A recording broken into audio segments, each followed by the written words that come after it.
미드라이프 크라이시스 해결사 카페 르네상스 이야기 프롤로그. 서울 홍대 골목 한편에 자리한 카페 르네상스는 겉보기엔 평범한 카페였다. 낡은 벽돌 건물 1층에 위치한 이 작은 공간은 오래된 책들과 따뜻한 조명, 그리고 항상 잔잔한 재즈 음악이 흘러나왔다. 하지만 이곳을 찾는 손님들은 단순히 커피를 마셔 오는 것이 아니었다. 문 앞에 걸린 작은 간판에는 이렇게 적혀 있었다. 인생 2막을 위한 휴식처 카페 르네상스. 그리고 그 밑에 작은 글씨로 미드라이프 크라이시스 전문 상담 카페라고 쓰여 있었다. 정우석의 이야기. 정우석 씨. 그는 20년간 대기업에서 마케팅 부서장으로 일했던 전직 회사원이었다. 남들이 보기엔 성공한 인생이었다. 좋은 대학을 나와 좋은 회사에 들어가고 결혼해서 아이 둘을 키우며 아파트 한 채를 장만했다. 하지만 50을 넘기면서 그에게는 견딜 수 없는 공허함이 찾아왔다. 이게 내가 원했던 인생인가? 매일 아침 지하철을 타고 출근하면서 그는 자신에게 물었다.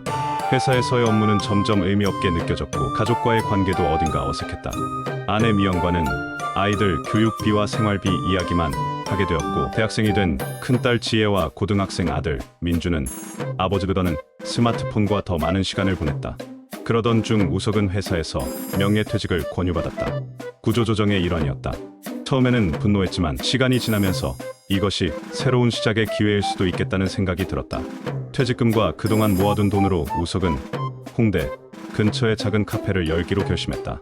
하지만 단순한 카페가 아니라 자신과 같은 중년의 위기를 겪는 사람들을 위한 특별한 공간을 만들고 싶었다. 내가 겪은 이 혼란과 고민이 나만의 것은 아닐 거야.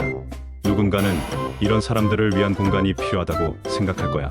우석은 카페를 준비하면서 심리상담사 자격증을 취득했다. 또한 중년의 심리와 관련된 수많은 책들을 읽었다. 융의 개성화 이론, 에릭슨의 발달 단계 이론, 그리고 실제 중년의 위기를 겪은 사람들의 사례들을 공부했다. 개장 2023년 봄 카페 르네상스가 문을 열었다. 인테리어는 우석이 직접 했다. 중고 가구들을 사서 손수치하고 수리했다. 벽에는 It's never too late to be what you might have been 이라는 조지 엘리엇의 명언을 적었다. 카페 한쪽에는 상담 코너를 만들었다. 편안한 소파 2개를 마주 보게 놓고 그 사이에 작은 탁자를 두었다. 이곳에서 우석은 손님들과 1대1로 이야기를 나누었다. 처음 몇 달은 손님이 거의 없었다. 하루에 서너 명 정도가 커피를 마셔 와서는 금세 나가버렸다. 우석은 조급해하지 않았다. 그는 매일 카페에 앉아 책을 읽거나 상담 관련 공부를 했다. 그러던 어느 날 첫 번째 진짜 손님이 나타났다. 화가를 꿈꾸던 은행원 김민수 씨. 그는 20년간 은행에서 일했던 대리였다. 매일 같은 일에 반복에 지쳐있던 그는 어느 날 카페 르네상스 앞을 지나다가 문구를 보고 호기심에 들어왔다. 미드라이프 크라이시스 전문 상담 카페라니 이게 뭔가요? 민수가 물었다. 우석은 미소를 지으며 대답했다. 중년의 위기를 겪고 있는 분들과 이야기를 나누는 곳입니다. 혹시 요즘 뭔가 인생에 대해 고민이 있으신가요? 민수는 처음엔 경계했다. 하지만 우석의 따뜻한 눈빛과 진정성 있는 말투에 점차 마음을 열기 시작했다. 아메리카노를 주문한 후 그들은 상담 코너에 앉았다. 사실 저는 어릴 때부터 화가가 되고 싶었어요. 민수가 조심스럽게 입을 열었다. 미술대학에 가고 싶었지만 부모님이 반대하셨어요. 안정적인 직장을 가져야 한다고. 그래서 경영학과에 갔고 졸업 후 바로 은행에 들어갔죠. 이제 20년이 지났는데 매일 아침 일어날 때마다 이게 내가 원했던 인생인가 싶어요. 우석은 민수의 이야기를 끝까지 들었다. 중간에 끼어들거나 성급한 조언을 하지 않았다. 그저 고개를 끄덕이며 공감했다. 그 마음 정말 잘 알 것 같아요. 저도 비슷한 경험이 있거든요. 우석은 자신의 이야기를 들려주었다. 회사 생활의 무의미함, 진짜 자신이 원하는 것에 대한 갈망, 그리고 용기 내어 새로운 시작을 한 과정을. 그런데 지금 화가가 되기엔 너무 늦지 않았나요? 저도 이제 45살인데. 민수가 걱정스러운 표정으로 물었다. 그랜드마 모우스라고 아시나요? 우석이 반문했다. 아니요. 78세에 그림을 시작해서 101세까지 그림을 그린 미국의 화가예요. 나이는 숫자일 뿐입니다. 중요한 건 지금 시작할 용기죠. 그 후 민수는 매주 토요일마다 카페 르네상스를 찾았다. 우석과 이야기를 나누면서 점차 자신감을 회복해왔다. 우석은 민수에게 작은 숙제를 내주었다. 이번 주에는 스케치북 하나 사서 하루에 한 장씩 그려보세요. 뭘 그리든 상관없어요. 그냥 손에 연필을 쥐는 느낌부터 되찾아보세요. 3개월 후 민수는 은행에 사직서를 냈다. 그리고 미술학원에 등록했다.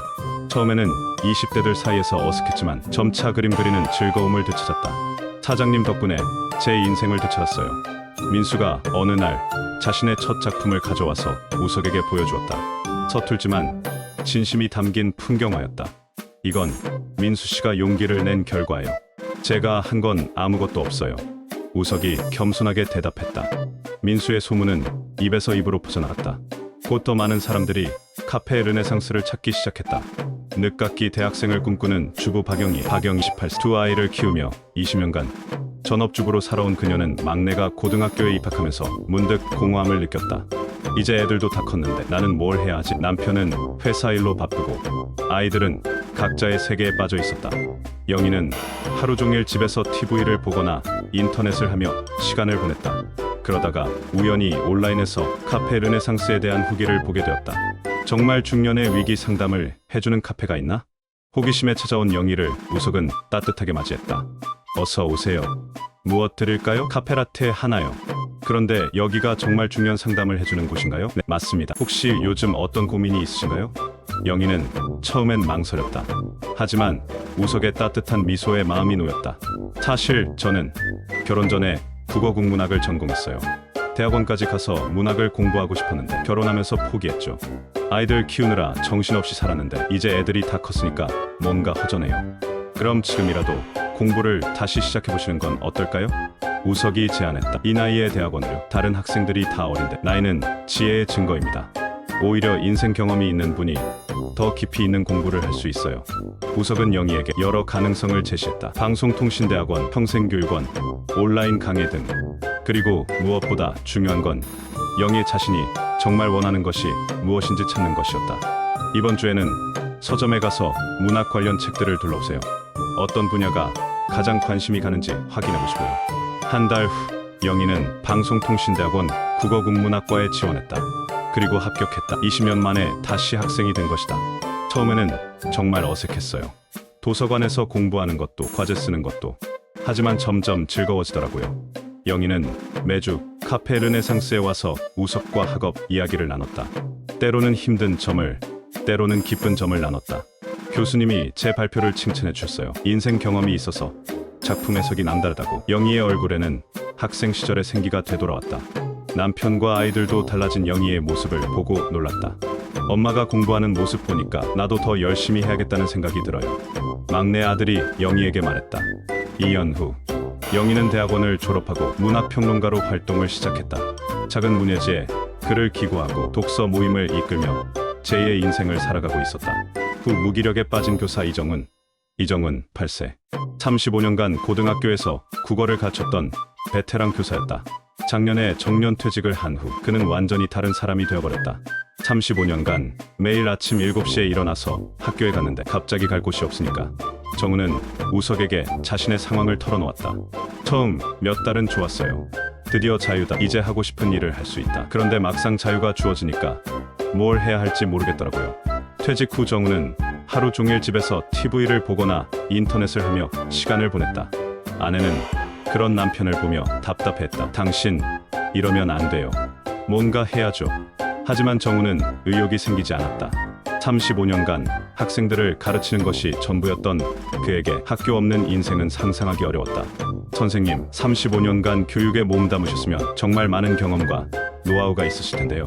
우석이 말했다. 그런 경험을 나누는 방법은 없을까요? 예를 들면요, 글을 써보시는 건 어떨까요? 교육 에세이라든지 학생들과의 에피소드를 담은 책이라든지. 정훈의 눈이 반짝였다. 그런 생각은 해본 적이 없는데. 아니면 후배 교사들을 위한 멘토링을 하신다든지 교육 관련 강의를 하신다든지. 선생님의 경험은 정말 소중한 자산이에요. 우석과의 상담을 통해 정훈은 점차 자신의 가치를 재발견했다. 그는 교직 생활 35년의 경험을 담은 에세이를 쓰기 시작했다. 첫 출근 날의 떨림, 문제 학생과의 만남, 졸업식에서의 감동. 정우는 매일 조금씩 글을 썼다. 처음에는 어색했지만 점차 재미를 느끼기 시작했다. 그리고 그 글들을 카페 르네상스에 가져와서 우석과 나눴다. 정말 좋은 글이네요. 교사가 아닌 사람들도 충분히 공감할 수 있는 내용이에요. 우석의 격려에 힘입어 정우는 1년 만에 책을 완성했다. 제목은 35년 교실에서 배운 인생이었다. 출판사를 찾는 과정도 쉽지 않았지만 결국 작은 출판사에서 책을 내게 되었다. 첫 책이었지만 반응이 좋았다. 특히 젊은 교사들 사이에서 화제가 되었다. 선배님의 경험담이 정말 도움이 됩니다. 후배 교사들이 정훈을 찾아왔다. 그는 자연스럽게 멘토 역할을 하게 되었다. 퇴직 후에도 이렇게 의미 있는 일을 할 수 있다니 정훈은 새로운 인생의 목적을 찾았다. 그는 현재 두 번째 책을 준비하고 있으며 교육청에서 신규 교사 연수 강의도 하고 있다. 이혼 후 홀로서기를 시작한 최미라. 최미라 25년간 결혼 생활을 했던 그녀는 6개월 전에 이혼을 했다. 남편의 외도가 발각된 후였다. 25년, 정말 긴 시간이었는데 미라는 카페 르네상스에서 처음 우석을 만난 날 한참을 울었다. 결혼하고 나서 저는 누군가의 아내, 누군가의 엄마로만 살았어요. 정작 최미라는 어디 갔는지 모르겠어요. 이혼 후 미라는 완전히 새로운 세상에 홀로 던져진 기분이었다. 25년간 전업주부로 살았던 그녀에게는 직업도 독립적인 수입도 없었다. 이제 뭘 해야 할지 모르겠어요. 나이는 52살인데 취직할 수 있을까요? 미라씨, 25년간 가정을 꾸려오신 경험도 하나의 스펙입니다. 그동안 어떤 일들을 해오셨나요? 우석이 물었다. 그냥 집안일이요. 요리, 청소, 아이들 돌보기. 그것만으로도 충분히 많은 능력을 기르셨을 거예요. 특히 요리는 어떠세요? 잘하시나요? 요리요? 글쎄요. 남편이 까다로워서 이것저것 많이 해봤는데 미라는 자신의 요리 실력에 대해 생각해 본 적이 없었다. 그저 가족을 위한 당연한 일이라고 여겼을 뿐이었다. 한번 시식회를 해볼까요? 미라 씨가 만든 음식을 다른 분들께 선보이는 거예요. 우석의 제안에 미라는 처음엔 당황했다. 제가 만든 음식을요? 그냥 집에서 해먹던 건데. 하지만 우석의 격려에 미라는 용기를 냈다. 다음 주 토요일 카페 르네상스에서 작은 시식회가 열렸다. 미라가 준비한 음식들을 다른 손님들이 맛보는 자리였다. 와, 이 김치찌개 정말 맛있네요. 불고기도 진짜 부드러워요. 비법이 뭐예요? 사람들의 반응은 예상보다 훨씬 좋았다. 미라는 처음으로 자신의 요리 실력에 자신감을 갖게 되었다. 혹시 요리 관련 일에 관심 있으세요? 요즘 일인 가구가 늘어나면서 반찬 배달 서비스 같은 것도 인기거든요. 우석의 제안에 미라의 눈이 반짝였다. 반찬 배달 서비스요? 네, 집에서 직접 만든 반찬들을 필요한 사람들에게 배달해주는 거예요. 요즘 혼자 사는 직장인들이나 바쁜 맞벌이 부부들이 많이 찾는 서비스예요. 미라는 우석과 함께 사업 계획을 세웠다.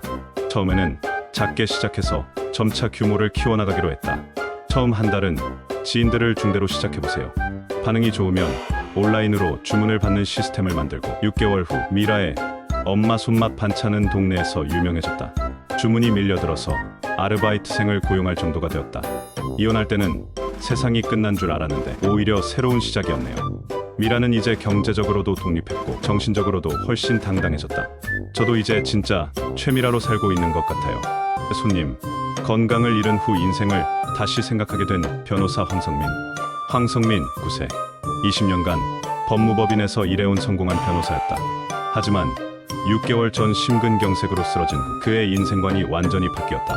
죽을 뻔했어요. 정말로. 성민은 우석에게 담담하게 말했다. 응급실에서 깨어났을 때 첫 번째 든 생각이 내가 지금까지 뭘 하며 살았나 였어요. 20년간 성민은 오직 성공을 위해 달려왔다. 하루 15시간씩 일하고 주말에도 사무실에 나가는 것이 일상이었다. 가족과의 시간은 사치였고 취미나 여가는 없었다.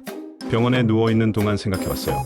내가 죽으면 누가 슬퍼할까? 가족들은 슬퍼하겠지만 정작 나는 이들과 얼마나 많은 시간을 보내나? 성민의 부인과 두 아이들은 아버지가 항상 바쁜 사람으로만 기억했다. 집에 와도 서재에 틀어박혀 일했고 가족과의 대화는 최소한에 그쳤다. 의사가 그러더라고요. 스트레스를 줄이고 생활 패턴을 바꿔야 한다고. 그런데 20년간 해온 일을 그만둘 수는 없잖아요? 성민의 고민은 깊었다. 건강은 회복해야 하지만 생계는 유지해야 했다. 성민 씨, 변호사라는 직업을 완전히 포기하자는 게 아니에요. 일하는 방식을 바꾸는 거죠. 우석이 조언했다. 예를 들어 대형 로펌에서 나와서 개인 사무소를 차린다든지 아니면 시간제로 일할 수 있는 방법을 찾는다든지. 개인 사무소요? 네, 대형 로펌만큼 바쁘지는 않겠지만 더 의미 있는 사건들을 맡을 수 있을 거예요.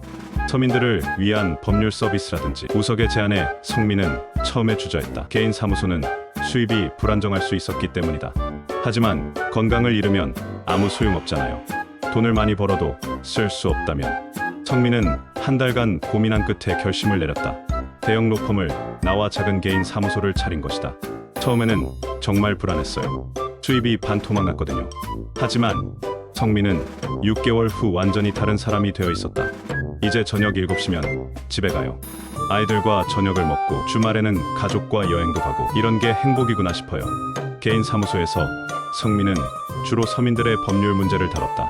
임금 체불, 전세 사기, 소액 민사 등 대형 로펌에서는 다루지 않던 사건들이었지만 성민에게는 더 보람이 있었다. 도움이 필요한 사람들을 실제로 도울 수 있어서 좋아요. 예전에는 대기업이나 부자들만 상대했는데 성민의 건강도 크게 나아졌다. 스트레스가 줄어들면서 혈압도 정상으로 돌아왔고 밤에도 잘 잘 수 있게 되었다. 가족들이 좋아해요. 아빠가 집에 일찍 오고 주말에 함께 시간을 보낸다고. 성민의 아내는 남편의 변화에 놀랐다고 했다. 20년 만에 남편다운 남편을 되찾은 기분이에요. 정체성을 잃은 간호사 김수정. 20년간 간호사로 일하면서 두 아이를 키웠던 그녀는 막내가 대학에 간 후 심각한 공허감에 빠져 있었다. 빈둥지 증후군이라고 하나요? 정말 그런 게 있는 것 같아요. 수정은 카페 르네상스에서 우석과 마주 앉아 한숨을 쉬었다. 20년간 제 삶의 중심이 아이들이었어요. 아침에 일어나면 애들 밥 해주고 병원에서 일하고 와서도 애들 숙제 봐주고 이제 갑자기 그럴 필요가 없어지니까 수정의 일상은 완전히 달라졌다. 아침에 일어나도 챙겨줄 사람이 없었고 퇴근 후에도 집은 조용했다. 주말에는 더욱 적막했다. 남편은 골프 치러 가고 애들은 각자 바쁘고 저 혼자 집에서 뭘 해야 할지 모르겠어요. 수정씨, 그동안 간호사로 일하시면서 보람을 느끼신 적은 없나요? 우석이 물었다. 보람이요? 사실 너무 바빠서 그런 걸 생각해볼 여유가 없었어요. 그냥 생계를 위해, 아이들을 위해 일했던 것 같아요. 그럼 이제 한번 생각해보세요. 간호사로서 어떤 일을 할 때 가장 뿌듯했나요? 수정은 한참을 생각했다. 환자들이 회복되어서 퇴원할 때, 특히 어르신들이 고맙다고 인사할 때는 정말 기분이 좋았어요. 그렇다면 그런 경험을 더 많이 할 수 있는 일을 찾아보시는 건 어떨까요? 우석의 제안에 수정은 고개를 갸웃했다. 지금도 병원에서 일하고 있는데요. 병원 말고 다른 곳에서요. 예를 들어 요양원이나 복지관 같은 곳에서 어르신들을 돌보는 일이라든지. 그런 곳도 있겠네요. 수정은 우석과 상담을 통해 여러 가능성을 탐색했다. 그리고 한 달 후 그녀는 동네 복지관에서 어르신들을 위한 건강 교육 프로그램에 자원봉사로 참여하기 시작했다. 처음에는 자원봉사로 시작했는데 너무 재미있어요. 수정은 어르신들에게 기본적인 건강관리법, 약물 복용법, 응급처치법 등을 가르쳤다. 20년간의 간호사 경력이 큰 도움이 되었다. 할머니, 할아버지들이 너무 좋아하세요. 딸처럼 대해주시고 6개월 후 복지관에서 수정에게 정식 직원으로 와달라고 제안했다. 병원보다는 급여가 적었지만 수정은 이 일이 훨씬 의미 있다고 느꼈다. 병원에서는 환자들을 치료하는 일이었다면 여기서는 어르신들이 건강하게 지낼 수 있도록 예방하는 일이에요. 더 근본적인 도움을 주는 것 같아요. 수정의 프로그램은 인기가 높아졌다. 다른 복지관에서도 강의를 요청했고 수정은 자연스럽게 강사 활동도 하게 되었다. 아이들이 독립한 게 오히려 기회가 된 것 같아요. 이제는 온전히 제가 하고 싶은 일에 집중할 수 있거든요. 7번째 손님, 조기 은퇴 후 무료함에 지친 전 공무원 박철수 5세. 30년간 시청에서 공무원으로 일했던 그는 2년 전 조기 은퇴를 했다. 충분한 연금이 있어 경제적으로는 문제가 없었지만 시간을 어떻게 보내야 할지 몰라 고민이었다. 처음에는 정말 좋았어요. 매일 늦잠 자고 TV 보고 친구들과 술 마시고. 철수는 우석에게 털어놓았다. 그런데 1년쯤 지나니까 너무 지루해지더라고요. 매일 똑같은 일상의 반복. 이게 맞나 싶어요. 은퇴 후 철수의 하루는 단조로웠다. 아침 10시쯤 일어나서 신문을 보고 TV를 시청하다가 점심을 먹고 오후에는 동네를 산책하거나 친구들과 커피를 마셨다. 저녁에는 아내와 함께 TV를 보며 시간을 보냈다. 아내가 그래요. 하루 종일 집에만 있지 말고 뭔가 해보라고. 철수 씨, 10년간 공무원으로 일하셨으면 행정 업무에 능숙하실 텐데요. 그 경험을 활용할 방법은 없을까요? 우석이 제안했다. 행정 업무요? 이제 그런 일은 하기 싫은데. 꼭 관공서가 아니어도 돼요. 예를 들어 시민단체나 사무를 도와준다든지. 철수는 처음에 별로 관심이 없었다. 하지만 우석의 지속적인 격려에 마음을 열기 시작했다. 아니면 지역 주민자치위원회 같은 곳에서 활동해보시는 건 어떨까요? 주민들의 불편사항을 해결해주는 일이면 10년간의 행정 경험이 큰 도움이 될 거예요. 한 달 후 철수는 동네 주민자치위원회에 가입했다. 처음에는 소극적으로 참여했지만 점차 적극적이 되었다. 주민들이 겪는 문제들을 보니까 제가 도울 수 있는 일들이 정말 많더라고요. 철수는 주민들의 민원을 대신 접수해주거나 복잡한 행정 절차를 안내해주는 일을 했다. 30년간의 공무원 경험이 큰 자산이었다. 어르신, 덕분에 문제가 해결됐어요. 정말 고맙습니다. 주민들의 고마움을 받을 때마다 철수는 보람을 느꼈다. 공무원 시절에는 민원인들을 귀찮은 존재로 여겼는데 이제는 도움이 필요한 이웃으로 보이더라고요. 1년 후 철수는 주민자치위원회 회장으로 선출되었다. 그는 이제 지역 발전을 위한 다양한 프로젝트를 추진하고 있다. 은퇴가 끝이 아니라 새로운 시작이었네요. 8번째 손님, 갱년기와 함께 찾아온 우울감으로 힘들어하는 회계사 이혜진. 일세. 25년간 회계사로 일해온 그녀는 최근 갱년기 증상과 함께 심한 우울감에 시달리고 있었다. 요즘 정말 이상해요.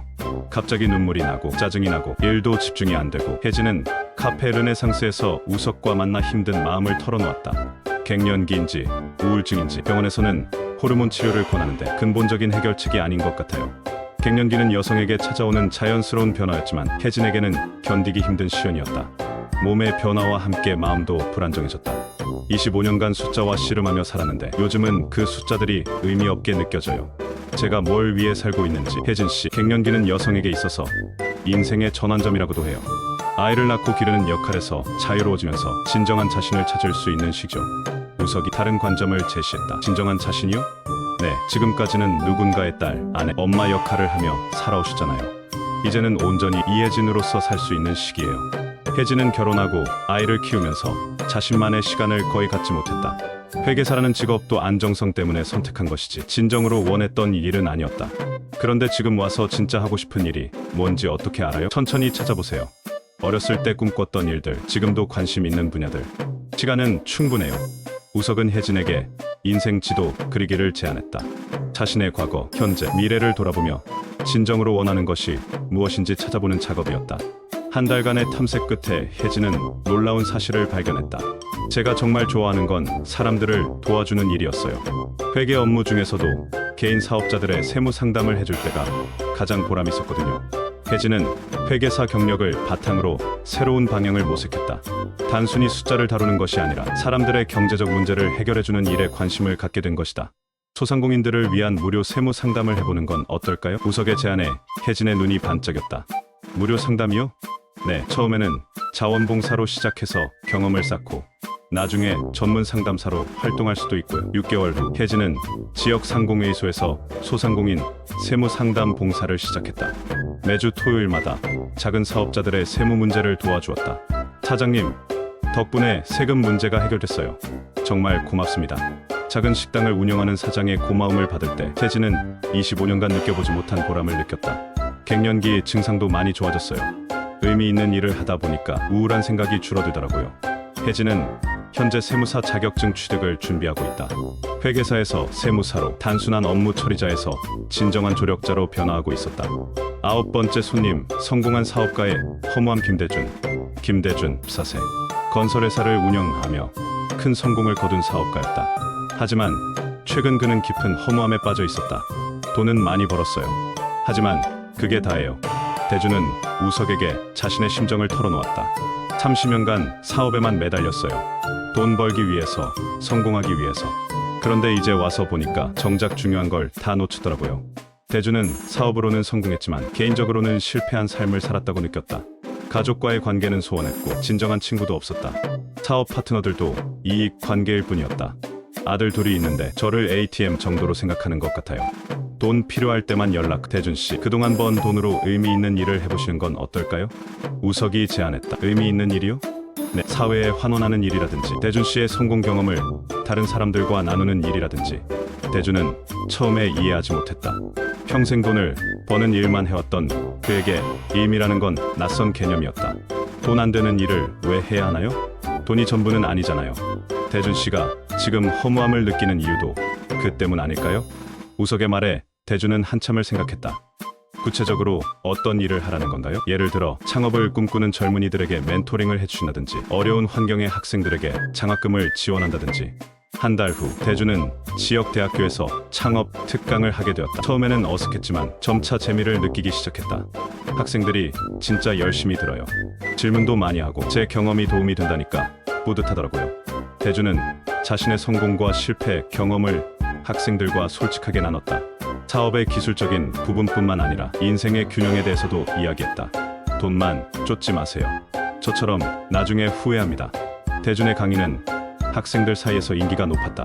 다른 대학에서도 강의 요청이 들어왔다.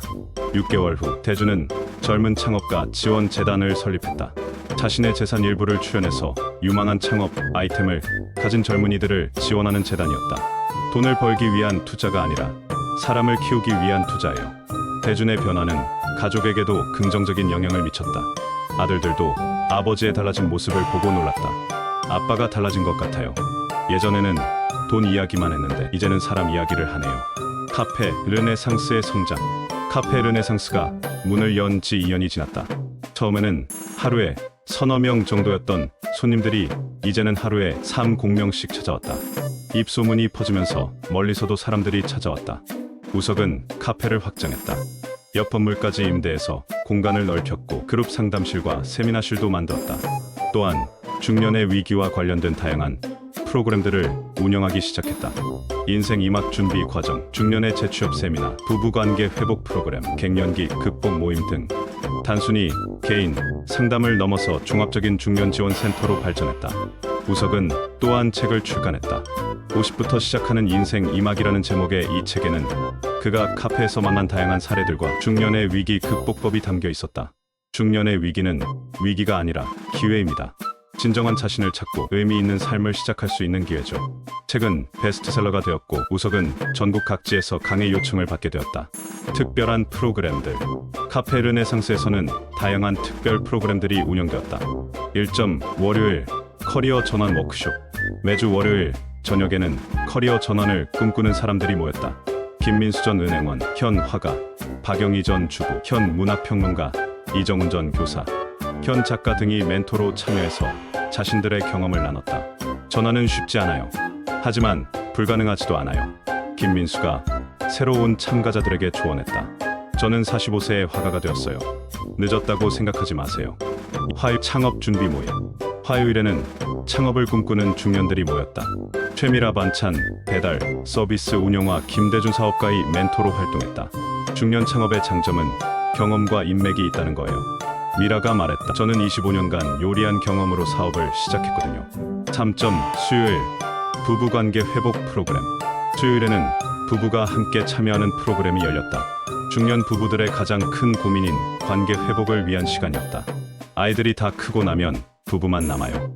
그때 서로를 다시 발견하는 게 중요해요.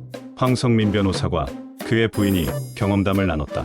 저희도 거의 남남처럼 지내는데 남편이 아프고 나서 다시 가까워졌어요. 4점 목요일 건강관리 세미나. 목요일에는 중년의 건강관리에 대한 세미나가 열렸다. 김수정 전 간호사의 진행하는 이 프로그램은 특히 인기가 높았다. 중년 이후에는 건강이 가장 중요해요. 건강을 잃으면 아무것도 할 수 없거든요. 황성민의 심근경색 경험담도 많은 사람들에게 경각심을 주었다. 금요일 취미 개발 클래스. 금요일에는 새로운 취미를 개발하는 시간이었다. 그림 그리기, 글쓰기, 요리, 원예 등 다양한 분야의 클래스가 운영되었다. 취미는 인생의 여백이에요. 여백이 없으면 숨 쉬기 힘들어져요. 우석이 말했다. 6점 토요일 가족과 함께하는 시간. 토요일에는 가족들과 함께 참여할 수 있는 프로그램들이 있었다. 자녀들과의 소통, 부모님 모시기 등에 대한 이야기를 나눴다. 중년은 위로는 부모님을 모시고 아래로는 자녀들을 챙겨야 하는 샌드위치 세대예요. 박철수 전 공무원과 경험담을 들려줬다. 7점 일요일 휴식과 성찰의 시간. 일요일은 조용한 성찰의 시간이었다. 명상, 독서 모임, 산책 등을 통해 자신을 돌아보는 시간을 가졌다. 1년 후 변화된 사람들. 카페 르네상스를 찾았던 사람들은 모두 각자의 방식으로 변화했다. 김민수는 개인전을 열 정도로 실력이 늘었다. 그의 그림은 중년의 재탄생이라는 주제로 많은 사람들에게 감동을 주었다. 45세에 시작한 그림이 이렇게까지 될 줄 몰랐어요. 민수의 그림에는 인생의 깊이가 담겨 있었다. 젊은 화가들과는 다른 성숙한 감성이 있었다. 박영희는 문학평론가로 활발히 활동하고 있었다. 그녀가 쓴 중년 여성의 재탄생에 관한 에세이는 많은 독자들의 공감을 얻었다. 늦깎이 대학원생에서 문학평론가까지 꿈같은 일이에요. 영희는 현재 중년 여성들을 위한 글쓰기 강의도 하고 있다. 이정훈의 두 번째 책 교실 밖에서 만난 인생도 출간되었다. 교직에서 은퇴한 후의 삶에 대한 이야기를 담은 이 책도 좋은 반응을 얻었다. 글쓰기가 제2의 인생을 선물해줬어요. 정우는 현재 시니어 작가들의 모임을 이끌고 있다. 최미라의 엄마 손맛 반찬 사업은 크게 성장했다. 직원도 10명으로 늘었고 온라인 주문도 하루 100건을 넘었었다. 이혼이 끝이 아니라 새로운 시작이었어요. 미라는 현재 여성 창업가들의 멘토 역할도 하고 있다. 황성민은 서민들을 위한 법률 서비스로 올해의 변호사상을 받았다. 건강도 완전히 회복되었고 가족 관계도 훨씬 좋아졌다. 돈보다 중요한 게 있다는 걸 깨달았어요. 성민은 현재 법조인들을 위한 워라벨 세미나도 진행하고 있다. 김수정은 복지관에서 팀장으로 승진했다. 그녀가 개발한 어르신 건강 프로그램은 다른 복지관에도 벤치마킹되었다. 빈둥지가 오히려 날개를 펼칠 기회였어요. 수정은 현재 간호학과에서 시간 강사로도 활동하고 있다. 박철수는 시민단체 활동을 통해 지역사회의 리더로 자리 잡았다. 조기 은퇴 후의 무료함은 완전히 사라졌다. 은퇴가 인생의 끝이 아니라 새로운 역할을 찾는 시작이었어요. 철수는 현재 은퇴자들을 위한 사회 참여 프로그램을 기획하고 있다. 이혜진은 세무사 자격을 취득하고 중년 여성 세무사라는 타이틀로 활발히 활동하고 있다. 갱년기 우울감도 완전히 극복했다. 갱년기가 제2의 인생을 열어준 열쇠였어요. 혜진은 현재 갱년기 여성들을 위한 상담도 병행하고 있다. 김대준의 젊은 창업가 지원재단은 이미 50여 명의 청년 창업가들을 지원했다. 그의 허무함은 보람으로 바뀌었다. 돈을 쌓아두는 것보다 사람을 키우는 게 훨씬 의미 있어요. 대준은 현재 다른 성공한 기업인들에게도 사회환원을 권하는 활동을 하고 있다. 우석의 성장. 이들의 변화를 지켜보며 우석 자신도 많이 성장했다. 단순히 심리상담사 자격증만으로 시작했던 그는 이제 중년 위기 전문가로 인정받았다. 처음에는 제 문제를 해결하려고 시작한 일인데 이렇게 많은 사람들에게 도움이 될 줄 몰랐어요. 우석은 한국심리학회에서 중년기 발달과 위기 극복에 대한 논문으로 박사학위도 취득했다. 카페에서 만난 사례들이 모두 소중한 연구 자료가 되었다. 또한 그는 전국의 대학교와 기업체에서 중년의 위기와 제 인생 설계에 대한 강의를 하고 있었다. 특히 대기업의 임원들과 50대 직장인들 사이에서 인기가 높았다. 중년의 위기는 개인의 문제가 아니라 사회적 현상입니다. 평균 수명이 늘어나면서 인생 이막에 대한 준비가 필요해졌어요. 카페 르네상스의 확산. 카페 르네상스의 성공 사례는 언론의 주목을 받았다. 여러 방송국에서 다큐멘터리를 제작했고 신문과 잡지에서도 특집 기사를 실었다. 그 결과 전국 각지에서 비슷한 카페들이 생겨나기 시작했다. 우석은 이들에게 노하우를 전수해주는 프랜차이즈 사업도 시작했다. 카페 르네상스 부산점, 카페 르네상스 대구점 등이 하나둘 생겨났다. 각 지역의 특성에 맞는 프로그램들이 개발되었다. 부산점에서는 해양 관련 은퇴자들을 위한 프로그램이, 대구점에서는 제조업, 퇴직자들을 위한 프로그램이 인기를 끌었다. 중년의 위기는 전국적인 현상이에요. 각 지역마다 이런 공간이 필요해요. 우석은 5년 내에 전국 30개 도시에 카페 르네상스를 설립하는 것이 목표라고 했다. 새로운 도전들. 카페 르네상스가 성장하면서 새로운 도전들도 생겨났다. 첫째는 전문성의 문제였다. 중년의 위기는 단순한 상담으로 해결되지 않는 경우가 많았다. 심각한 우울증이나 중독 문제를 가진 사람들도 찾아왔다. 전문 의료진과의 협력이 필요해요. 우석은 정신과 의사, 임상심리사들과 네트워크를 구축했다. 필요한 경우 전문 치료기관으로 연계하는 시스템을 만들었다. 둘째는 경제적 문제였다. 카페 수익만으로는 모든 프로그램을 운영하기 어려웠다. 특히 경제적으로 어려운 사람들은 상담비를 내기 부담스러워했다. 돈 때문에 도움을 못 받는 일은 없어야 해요. 우석은 기업들과 지자체로부터 후원을 받아 장학금 제도를 만들었다. 김대준 같은 성공한 기업인들도 기꺼이 후원에 나섰다. 셋째는 사회적 편견이었다. 아직도 많은 사람들이 심리 상담을 받는 것을 부끄러워했다. 특히 나이 든 남성들은 더욱 그랬다. 상담은 약한 사람이 받는 게 아니에요. 더 나은 인생을 위한 투자예요. 우석은 언론 인터뷰를 통해 이런 편견을 없애려고 노력했다. 국제적 확산. 카페 르네상스의 성공 사례는 해외에도 알려졌다. 일본, 대만, 싱가포르 등 아시아 국가들에서 벤치마킹 요청이 들어왔다. 중년의 위기는 비단 한국만의 문제가 아니에요. 선진국 공통의 현상이죠. 우석은 국제 컨퍼런스에서 카페 르네상스의 경험을 발표했다. 특히 일본에서는 인생 100년 시대에 대한 관심이 높아 큰 호응을 얻었다. 2025년 도쿄의 첫 번째 해외 지점인 카페 르네상스 도쿄가 문을 열었다. 한일 양국의 중년층 교류 프로그램도 시작되었다. 한국의 정식 문화와 일본의 세심함이 만나면 더 좋은 프로그램을 만들 수 있을 거예요. 가족의 변화. 우석의 변화는 그의 가족에게도 긍정적인 영향을 미쳤다. 처음에 남편의 갑작스런 변화에 당황했던 아내 미영은 이제 남편을 자랑스러워했다. 처음에는 걱정했어요. 안정적인 직장을 그만두고 카페를 연다니. 하지만 지금 보니까 잘한 선택이었어요. 미영도 카페 운영에 동참하게 되었다. 회계 업무와 행정 업무를 담당하면서 부부가 함께 일하는 즐거움을 알게 되었다. 20년 결혼 생활 중에서 지금이 가장 행복해요. 남편과 함께 의미 있는 일을 하고 있다는 게 뿌듯해요. 큰딸 지혜 25세는 대학을 졸업한 후 카페 르네상스에서 일하기 시작했다. 심리학을 전공한 그녀는 아버지의 뒤를 이어 상담 업무를 배우고 있었다. 아빠가 하시는 일을 보니까 정말 멋있더라고요. 저도 사람들을 도와주는 일을 하고 싶어요. 둘째 아들 민준이 12세도 군 복무를 마친 후 카페에서 아르바이트를 하며 진로를 고민하고 있었다. 아빠를 보니까 인생의 정답은 없다는 걸 알겠어요. 천천히 제가 정말 하고 싶은 일을 찾아볼게요. 우석의 가족은 이제 진정한 의미의 가족이 되었다. 각자의 꿈을 응원하고 함께 성장하는 가족이었다. 사회적 영향. 카페 르네상스의 영향은 개인을 넘어 사회 전체로 확산되었다. 정부에서는 중년층 사회 참여 활성화 정책을 발표했다. 카페 르네상스 같은 민간 시설을 지원하고 중년층의 재취업과 창업을 돕는 다양한 제도들이 만들어졌다. 고령화 사회에서 중년층의 활용은 국가적 과제입니다. 복지부 장관이 카페 르네상스를 방문해서 말했다. 기업들도 변화하기 시작했다. 임직원들의 중년기 위기 관리와 재인생 설계를 위한 프로그램들을 도입했다. 직원들이 행복해야 회사도 성장합니다. 한 대기업 CEO가 말했다. 학계에서도 중년기 연구가 활발해졌다. 우석은 여러 대학에서 겸임 교수로 초빙되어 중년기 발달 심리학을 강의했다. 언론에서는 중년 르네상스라는 신조어까지 만들어졌다. 중년의 위기를 기회로 바꾸는 사회적 분위기가 조성된 것이다. 카페 르네상스가 문을 연 지면이 지난 2033년 우석은 61세가 되었다. 그 자신도 이제 노년기를 준비해야 할 시기였다. 10년 전 제가 중년의 위기를 겪었듯이 이제는 노년기를 준비해야 할 때가 왔네요. 하지만 우석은 두렵지 않았다. 10년간 수많은 사람들의 변화를 지켜보면서 나이는 숫자일 뿐이라는 걸 깨달았기 때문이다. 카페 르네상스는 이제 전국 50개 도시에 지점을 두고 있었다. 해외에도 일본, 대만, 싱가포르, 호주에 지점이 있었다. 연간 10만 명이 넘는 사람들이 카페 르네상스의 프로그램에 참여했다.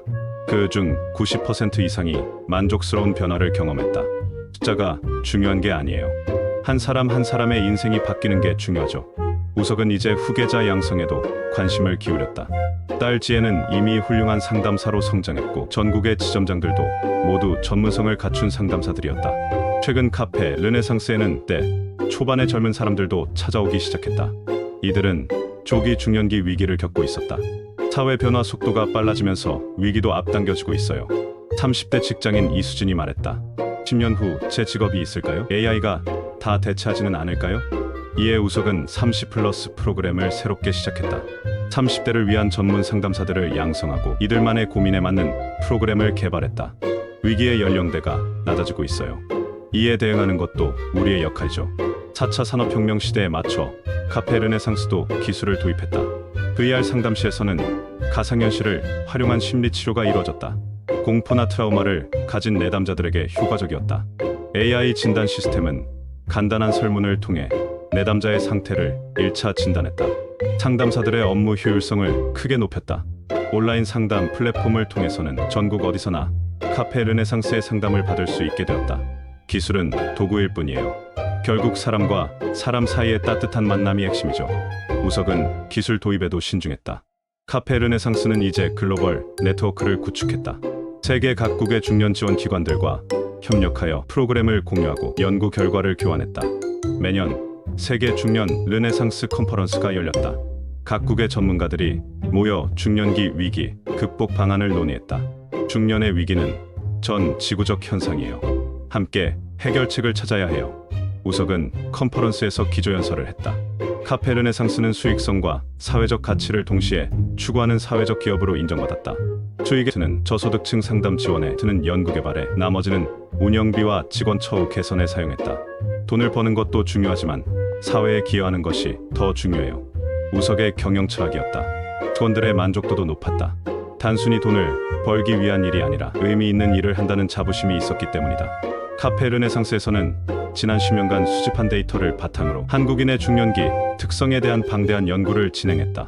한국형 중년기 위기의 특징과 극복 방안이라는 제목의 연구서가 발간되었다. 이 책은 학계와 정책 당국에서 중요한 참고 자료로 활용되었다. 주요 연구 결과들.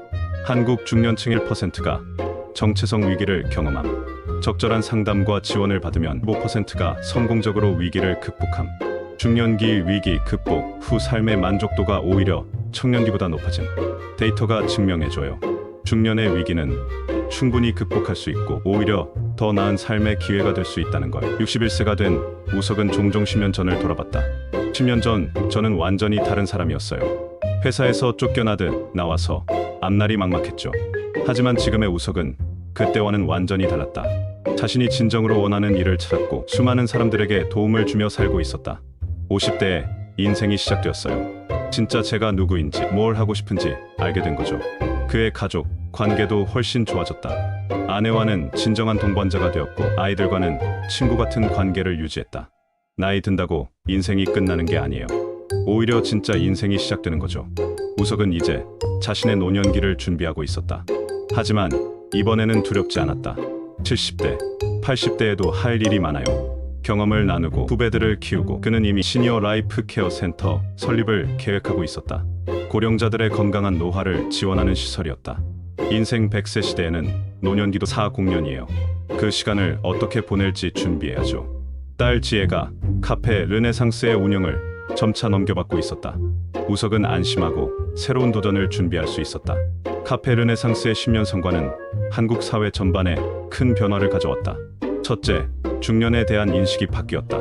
예전에는 중년을 내리막길로 여겼다면 이제는 새로운 시작으로 보는 사람들이 늘어났다. 둘째, 생애전환 교육이 활성화되었다. 전국의 대학과 평생교육원에서 중년층을 위한 다양한 프로그램들이 생겨났다. 셋째, 기업 문화가 변했다. 중년 직장인들의 고민을 이해하고 지원하는 기업들이 늘어났다. 넷째, 가족 관계가 개선되었다. 중년 부부의 이혼율이 감소하고 가족 간 소통이 늘어났다. 개인의 변화가 가족의 변화로, 가족의 변화가 사회의 변화로 이어졌어요. 우석이 소감을 말했다. 2033년 가을 카페 르네상스 10주년 기념행사가 열렸다. 지난 10년간 카페를 거쳐간 수많은 사람들이 모였다. 김민수는 이제 지역에서 유명한 화가가 되었다. 그의 작품 50에 시작한 꿈은 많은 중년들에게 희망을 주고 있었다. 박영희는 문학평론가로서 3권의 책을 출간했고 대학에서 겸임교수로 활동하고 있었다.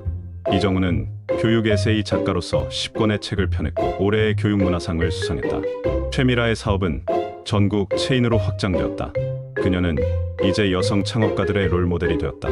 황성민은 시민들을 위한 법률 서비스로 자랑스러운 변호사상을 받았다. 건강도 완전히 회복되었다.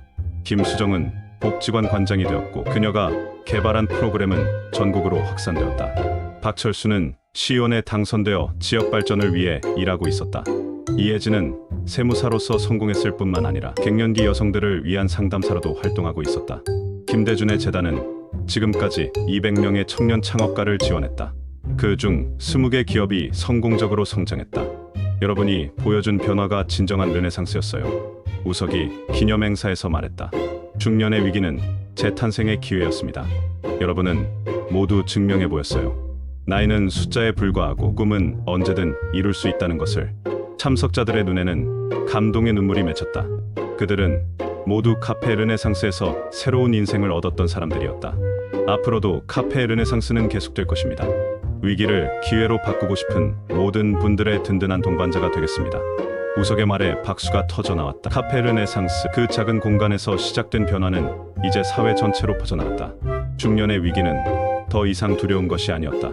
오히려 새로운 가능성을 열어주는 기회였다. 인생의 늦은 시작은 없다는 카페 르네상스의 모토처럼 오늘도 새로운 꿈을 꾸는 사람들이 그 문을 두드리고 있었다. 그리고 우석은 오늘도 그들을 따뜻하게 맞이하며 말했다. 어서 오세요. 당신의 재임하기 시작되는 곳 카페 르네상스입니다.